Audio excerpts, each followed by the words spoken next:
Deprivation और exploitation, वंचित करना या शोषण करना भी कई तरीके से होता है।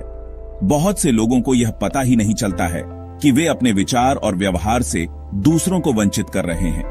बहुत से लोगों को तब भी पता नहीं चलता है कि वे दूसरों के विचारों और व्यवहार से वंचित और शोषित हो रहे हैं।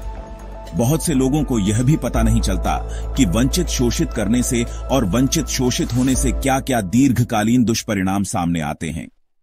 वंचित करना और शोषण करना एक प्रकार की दीमक पैदा करना है। दीमक दिखाई नहीं देती है, लेकिन वह अंदर ही अंदर लकड़ी को खोखला कर देती है।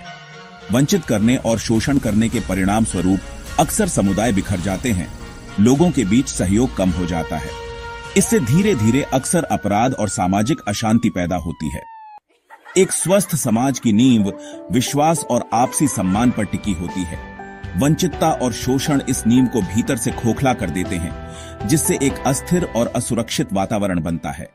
खैर, वंचितता और शोषण तब तक बने रहेंगे जब तक मानव हृदय में स्वार्थ का अंधकार छाया रहेगा, परंतु जिस दिन प्रेम और न्याय का प्रकाश फैलेगा, उस दिन इनका अंत निश्चित है।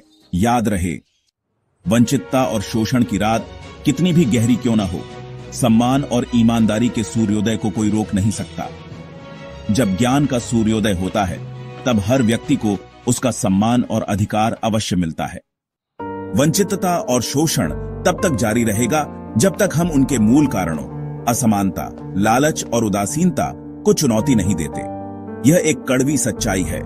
इसके लिए संस्कारों, विचारों और व्यवस्थाओं में गहरा बदलाव लाना जरूरी है।